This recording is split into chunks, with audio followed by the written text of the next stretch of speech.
is Destroyed Nonchalance, taking culture apart one episode at a time. A social commentary podcast on pop culture, fashion, film, and music.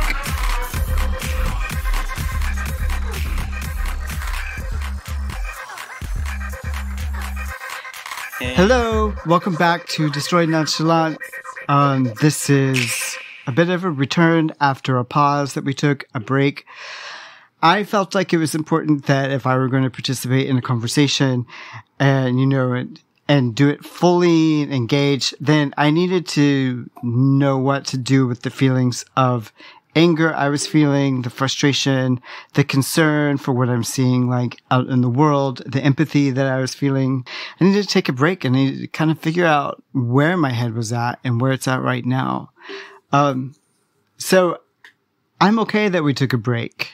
How are you with this, Rick? How are you doing right now? Where's your head been for like the past few months?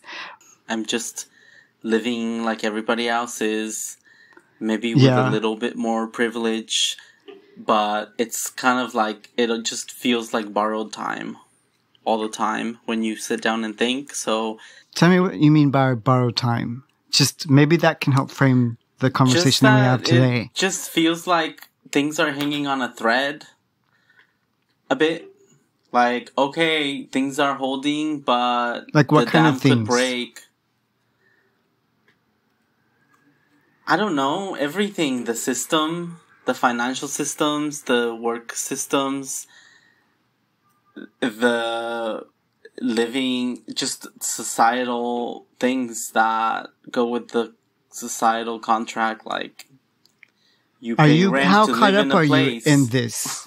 What? How caught up? What's your investment in this system? How much are you embedded in this system? I don't know. I mean, the system is what's allowing us to be and do what we're doing right now. So as everybody's entangled in the system unless you live out in the woods. Right. And so are you feeling like your own connection to work and society and everything are hanging by a thread? I think everything is hanging by a thread. So if you try to like thread the needle and start sewing, it doesn't seem like there's anything solid on the other side to sew into. Right.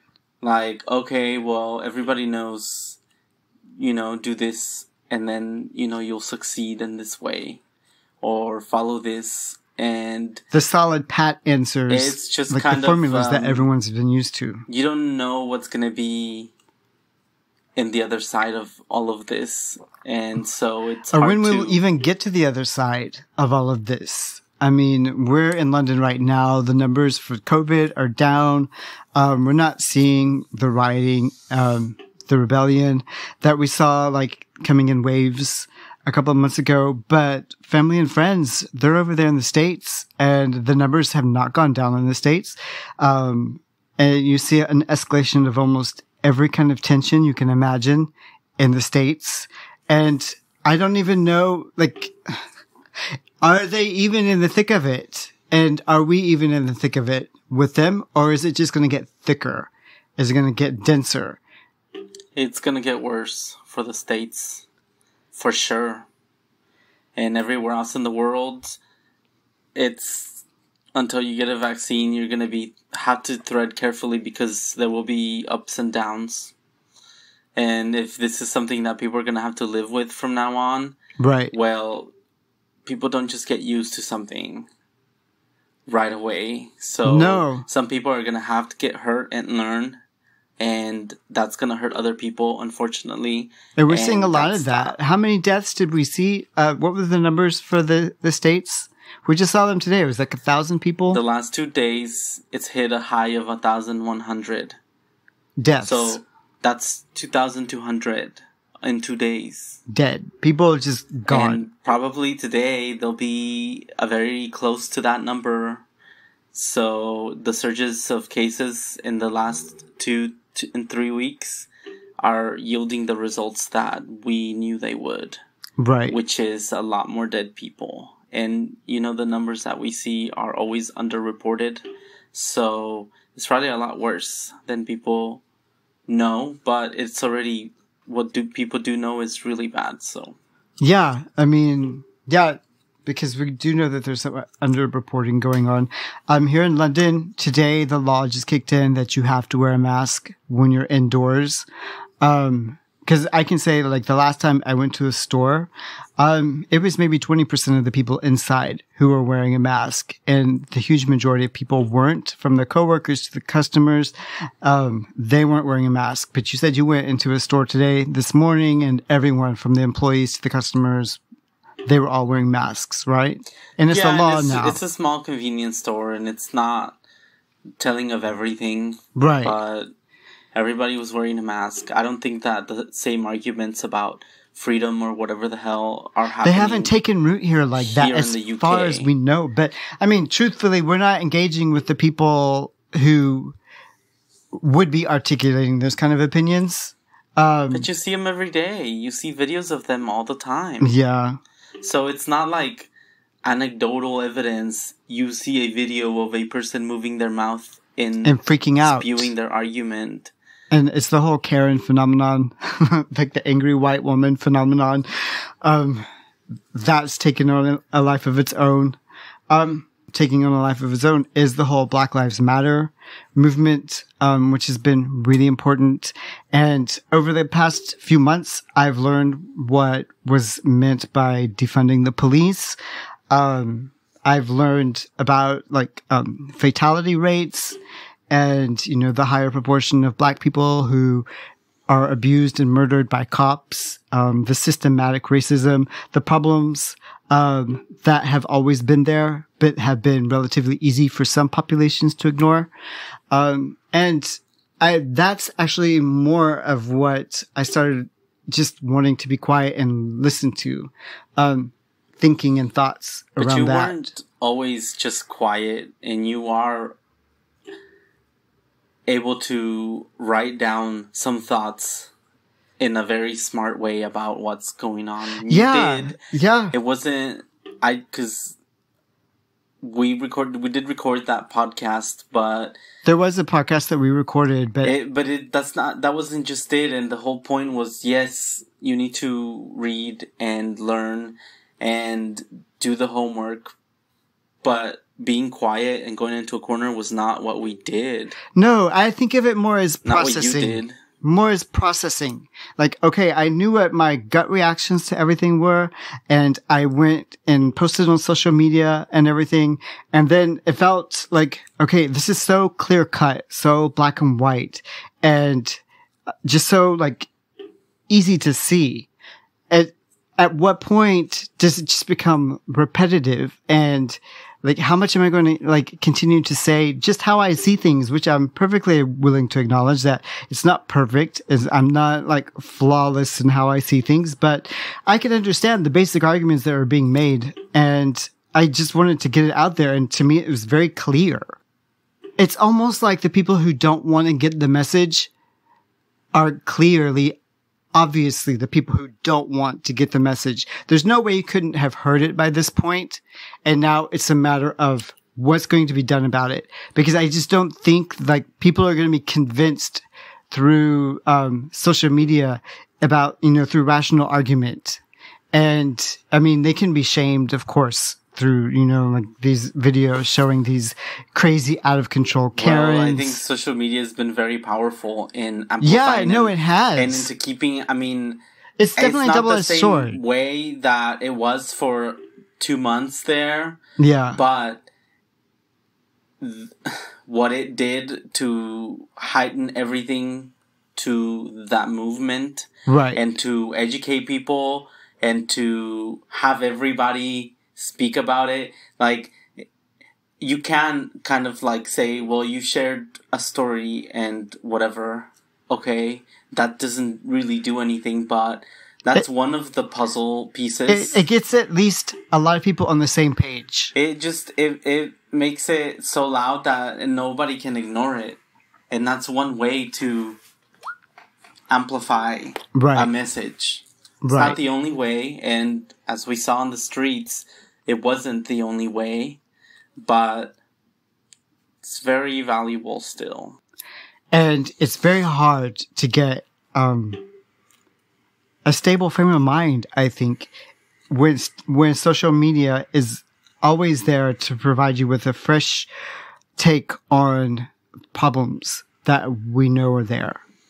And well, that's why you get smart about how you sources from eat everywhere. Yeah. And it's not just like if Twitter didn't say it, or if Facebook or if Instagram didn't say it, then I guess it doesn't exist. Right. So what sources do you go to? The most reliable for you? Well, I mean, social media has good, reliable sources, but then you go to actual news organizations. Like, I go through my Apple News feed, and you have BBC, CNN. I don't know. I mean, Huffington Post is one that I check all the time. And Huffington Post. And are there particular people, like, I know we listen to Rachel Maddow almost every day. And, you know, whether you agree with everything that she says or not, she's so thorough in the way she investigates. And, I mean, it's hard to disagree with how she puts together an argument because she's just so detailed in it. And I love listening to Rachel Maddow. That's a reliable source. Who are some others that you... Stephanie Miller. And 1,000 podcasts that you play on a loop. Every morning we have. But if you're going to listen to a pundit go and theorize about what they're listening to, reflect on it, give an opinion, then it should be one that makes you think about something that you haven't thought about before. And if they do it with some credibility, like they have a record of providing good conversation around a subject, or if they've done something like work in the Obama White House for a number of years, then these are people who can take something that's just a headline to a lot of people and turn it into like a flesh and blood story that engages you, and it gets you beyond just the headline. And then you get their expertise behind the scenes to make it come alive a little more. That's one of the reasons why I like the podcasts. Cause then they can just talk. Did you never get sick of them?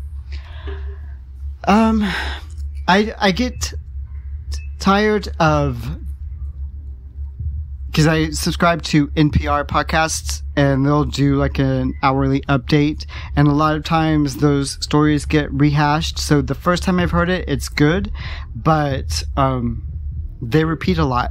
But you know, I think that used to happen when people listened to like the radio and television and got their news that way, because you would get repeated news stories and with maybe slight updates tacked onto the end. And that used to happen a lot, I think. And honestly, I can say that I don't always give every podcast my full attention. Sometimes I just like to hear intelligent people talking in the room, and it's almost like it's soothing in a way.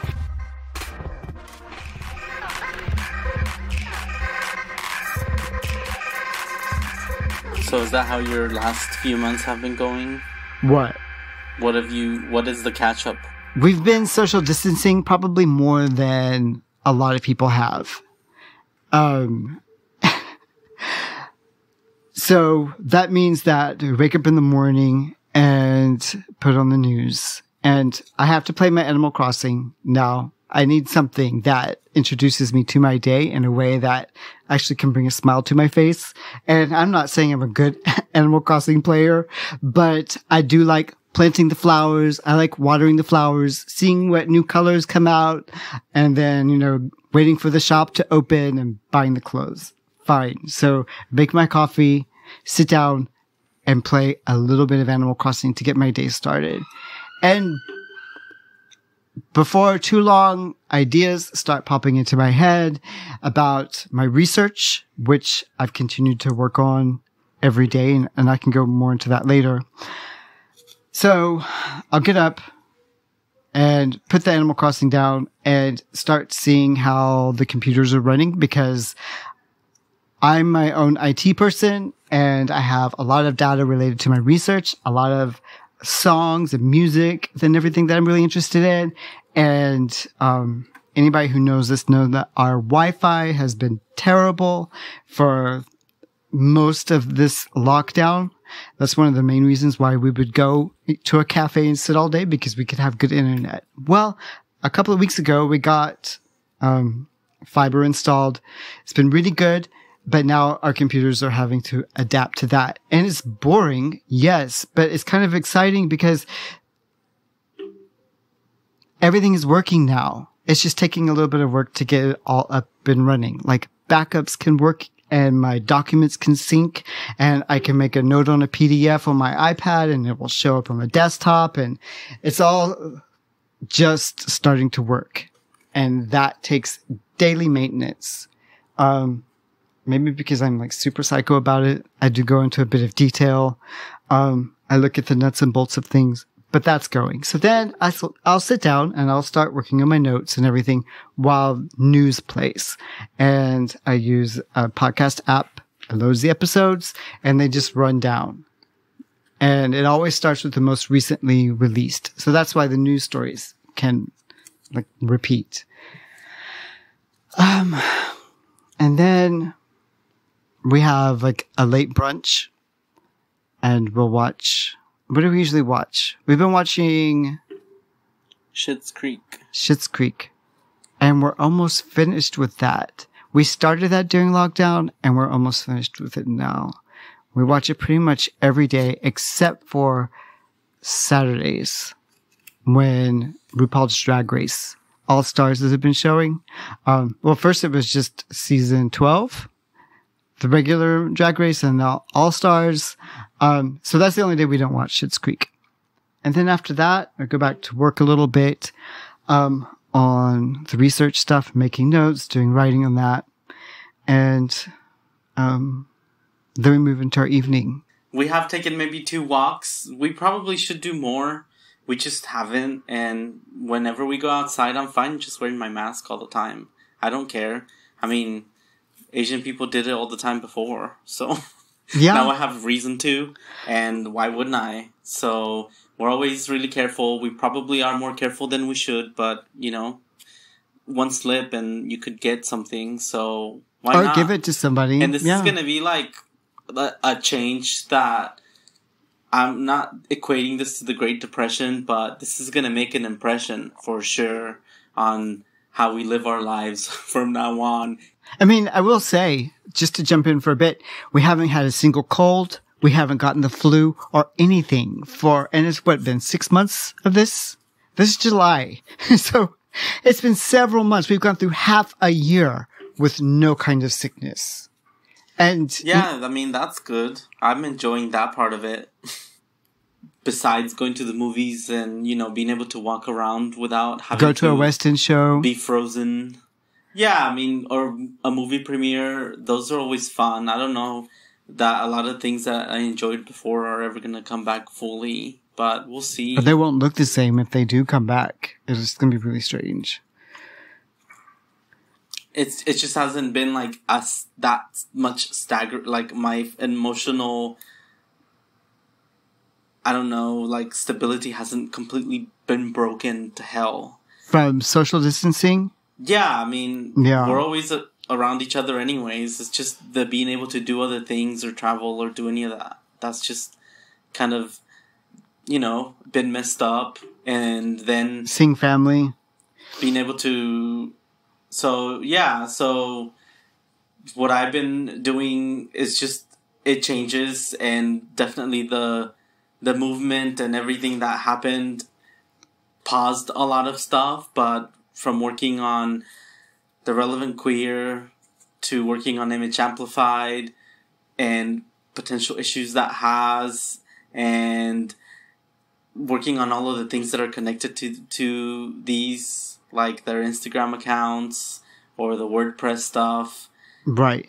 And a lot of the IT stuff, it takes time, it takes attention, and it's kind of boring to talk about, but it's just a reality. And working on those things and working on my London Instinct videos and the research on that, which I put away for a while and I had to work up to doing again. And I am doing again, but all of that is kind of what I like doing and want to do, but I probably and shouldn't be doing it as much as I am because I need to do a job thing. So for the last month or so, that's been, applications and all of that stuff have been happening. So Relevant Queer, IA, work stuff, and then your London Mystic Pokemon videos. London Instinct, I'm not a Mystic player. Oh, sorry. London Instinct. Yeah, I feel like we should talk a bit about some of the projects that we've been working on. Like Relevant Queer, for example.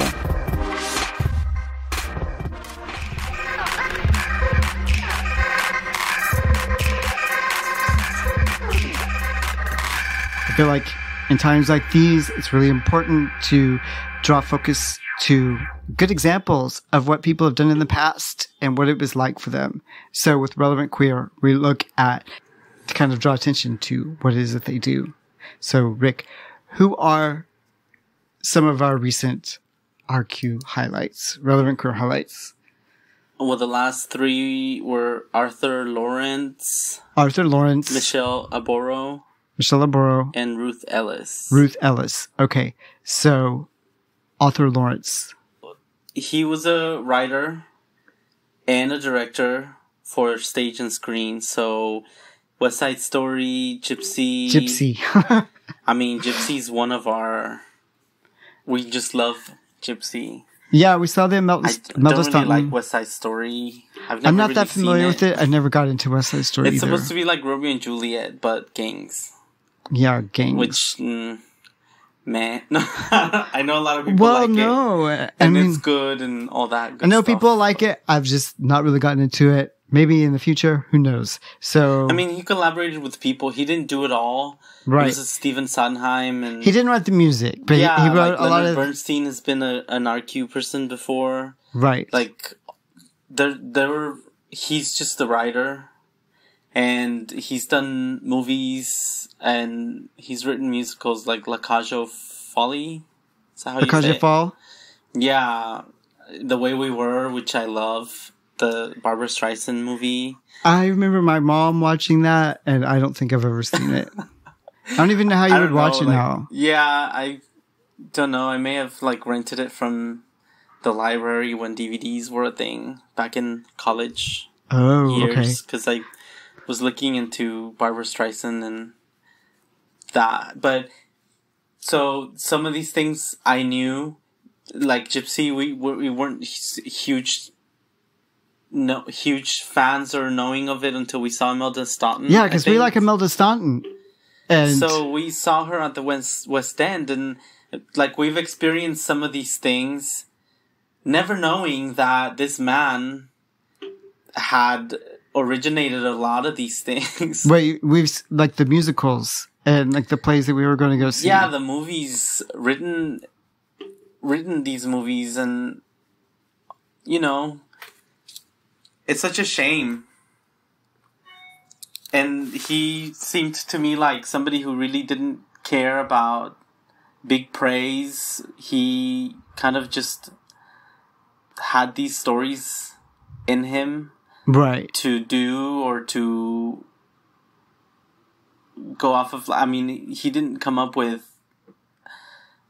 Gypsy from his mind. It was based on Gypsy Rose Lee's book, but right. But he shifted the focus from the daughter who's a stripper to the mother.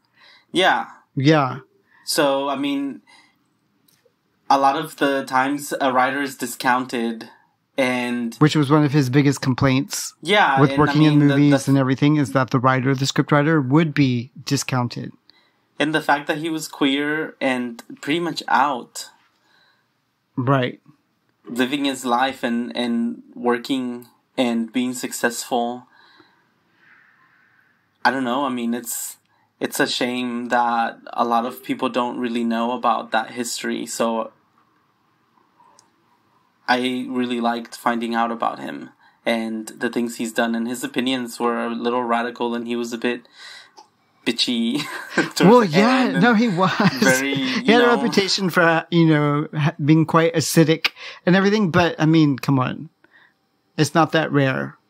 I don't know that he always lived his life in a measured way. I think towards the middle where he was doing all of these things, he had to measure it a bit more, what he said, how he promoted things, in order to get them made and to, right, have something that he did with his life.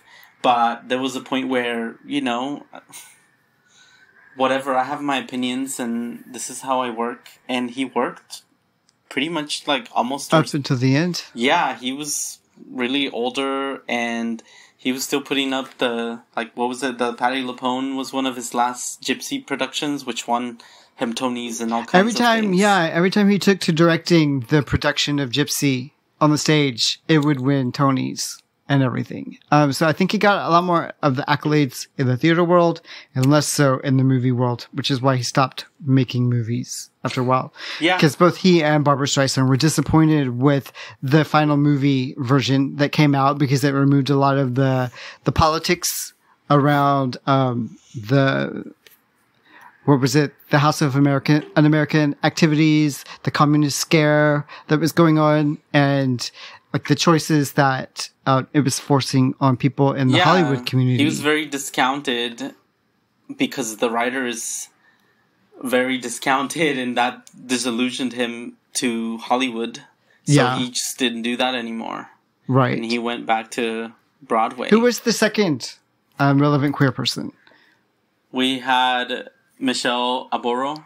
And what does she do? She's a boxer and a She's badass. still alive. You can find her on Instagram, or at least her girlfriend. It was crazy because we don't just want to do the people who have passed on. No. Their stories are important, but to celebrate somebody that is still doing their thing, there's been a few that we've done that are still, working and living. And she's a boxer from England, from London. And, her family was Nigerian, right? And and her mom was from London. So, I mean, she had a big uphill thing for being a female boxer, and she was never she retired undefeated, and she defended her title 3 times, I think. Right. And there's a lot of details about. Boxing terminology of that world. The sports. But she was undefeated. She retired undefeated. And I mean, to find out that up until 1996, women in the UK were not allowed to box, that's just crazy. I mean, that's not very long ago. And, she had to go to Europe, to Germany. She was doing kickboxing or MMA, and she secretly learned like boxing and everything on the side as like a secret strategy for beating her MMA opponents. Mm-hmm. And so she was learning boxing even though she wasn't supposed to, and that's one of the things that allowed her to be an undefeated MMA fighter. Is that what they're called? And then when they finally made boxing legal, she was able to go into that arena, and she remained undefeated. Yeah, and she married and lives in China, in Hong Kong.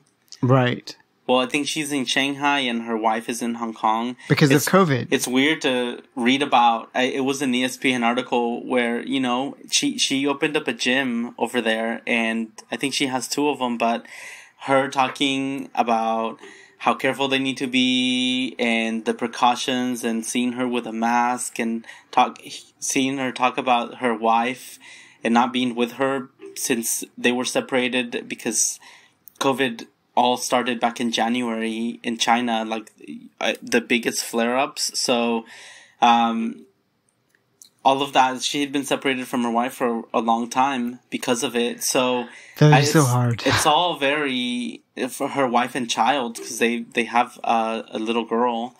And I don't know. I mean, she has a few documentaries, and it was interesting to see a bit of that. And I don't know, people like her should be more celebrated because, reading about her and her undefeated status. Right. Like Rocky had that. There's very few undefeated champions, and there's all those Rocky movies. Why aren't there some movies about her? I think her life would be really interesting to turn into a movie. I mean, and who knows?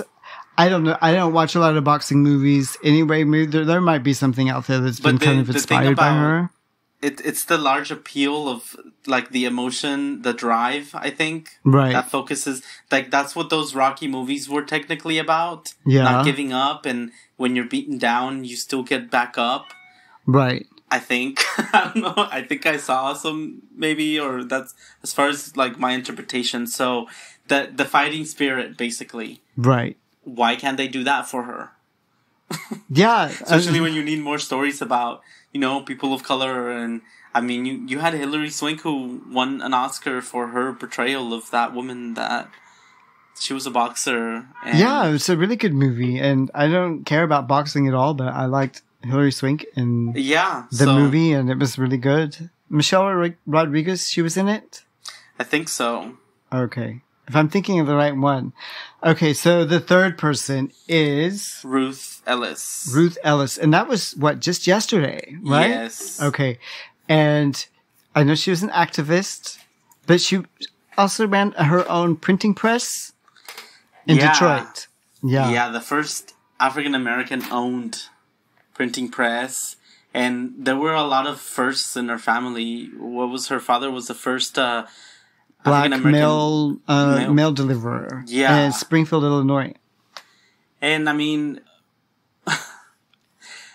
I think that her life really was of note because she lived out and proud.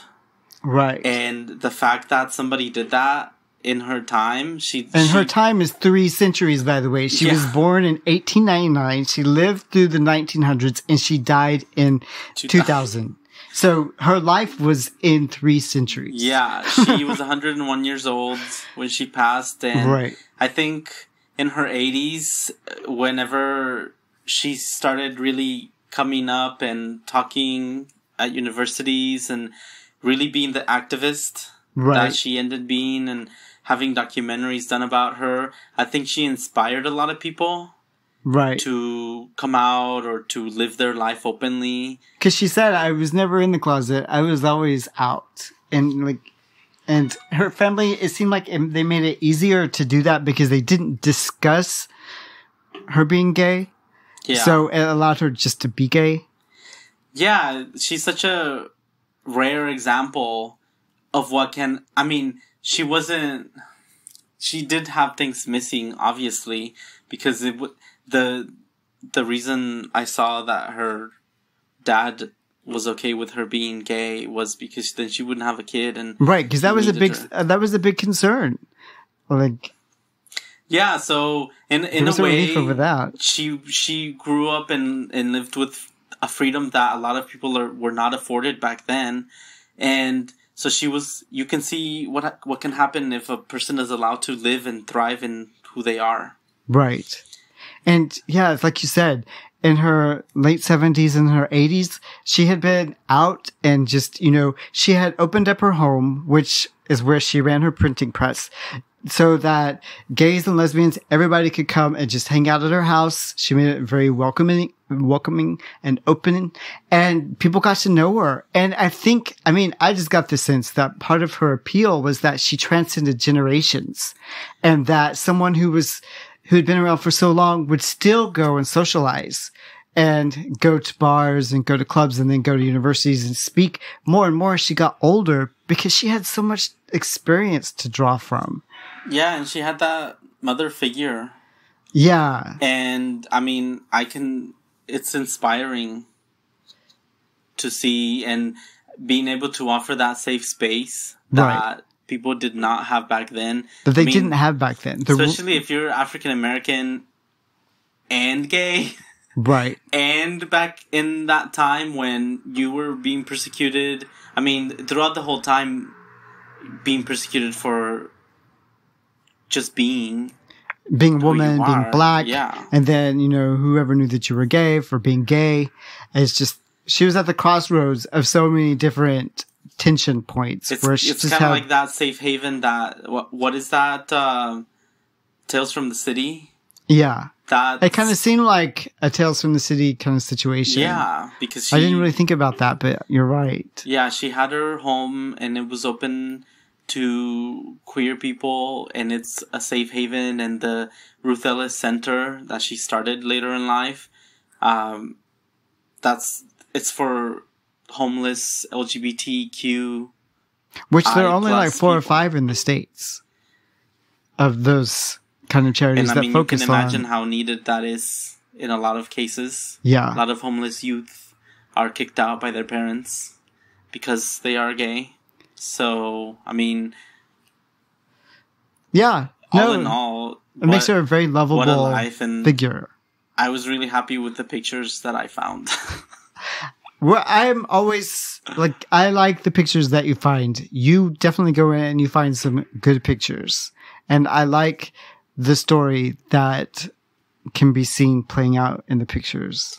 I mean, yeah. That you find. The one picture where she's looking at a woman in that loving way. Right. For a picture like that to exist, I mean, you would see a lot of, like, older pictures, black and white pictures with women sitting, like, you know, sitting side by side looking at the camera, or gay men. It was never, like, looking at each other. Right. In that way. So, I mean, I like all of her pictures, and it was... That's what excites me a lot of the time when I find really good pictures. Really good quality, because if you look through her hashtag or, you know, and almost everywhere, it was just really bad quality versions of the pictures I wanted in good quality. Right. So to find them and to find... One of them, I found them in Wanda Sykes' Twitter account. Because she had some involvement with the organization. Yeah, she's talks about her, and yeah, I was going to put that into the story, but okay. So this episode is running a bit long. I feel like processing time and being able to articulate our thoughts, they've caught up with each other. Does that make sense to you? Yeah, and I like that. Yeah. All right then. Well, on that note, then, until next time, bye. Thank you for listening. We hope you enjoyed it. Make sure you subscribe to our podcast. We put it out weekly. And follow us on social media. We're on every platform. Instagram, Twitter, Facebook. We're everywhere.